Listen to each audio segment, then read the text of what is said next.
Doctor கா பரமேஸ்வரம் முருகன் மீது எழுதிய குறிஞ்சிமான் செய்யுள் நாடக காப்பியம் பகுதி 23. தொச்னாமூர்த்தி சொல்லுது தயவும் கொள்ளிட காணும் இதையா தெரிந்தது கொண்டதன் காட்டுவரன் கொபுமையும் அதுவும் பொறுத்துவ எதுவாயினும் சரி ஏவுதல் எனக்கே தட்சிணாமூர்த்தி போக இரண்டாம் அங்கம் இரண்டாம் களம் முற்றிற்று மூன்றாம் களம் குன்றநாட்டு அரண்மனை காலை குமரன் அமர்ந்திருக்க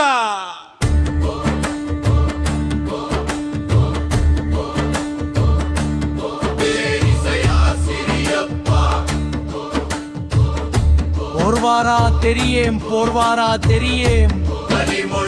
போர் வரும் திறமோடு வீர பேசிடா விதிமுகம் தவித்து துதிப்போம் எங்கள் வருவதா வந்தால் தருவதாம் சிறக்க புரிவது பணிந்து திங்களும் சிவந்து தரும்பரம் இருப்ப அன்பும் சிறந்து மண்டனு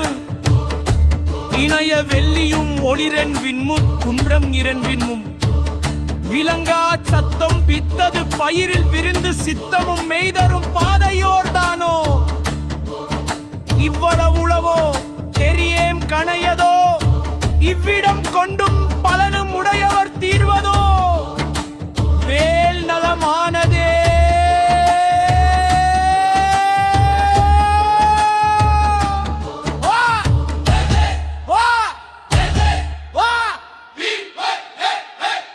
அழிப்போ தென்மண் போரில் தாழ்ப்பா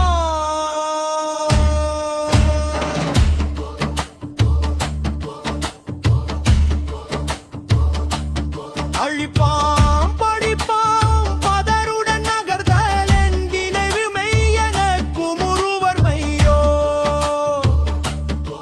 நினைவிலுமிடும் எடுந்தால் வீடாரும் தோண்டும் மெய்யம மெரியன பயம் எனக்கில்லை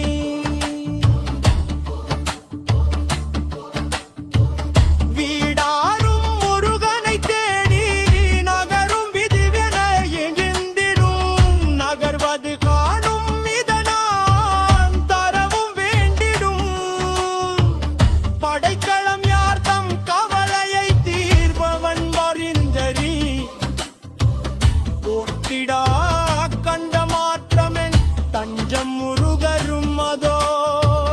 பெரிய வேந்தரும் பெருமருண் இடை தரும் பெருமருள் தரவும் பருமலை உருவம் பெருமலை கண்டு அந்நிறம் இருந்த பழமி விடும்படி அருவளோ தென்முகம் நீக்க கருந்தாய் மருங்கே கதிர்மலை மகதிகர்ந்து பொற்றிய படனும் பொன்றனை குறந்த குமுதவாயிருக்கும் அமுதமா மலர்ந்து கந்தவாசம் தந்தவன் குன்றமலையை வென் அஞ்சும் தீங்கினை வென்றே ஏவ எண்ணுதல் விதமாம் தெரிய பாவலே போயினும் அன்பின் தனக்கு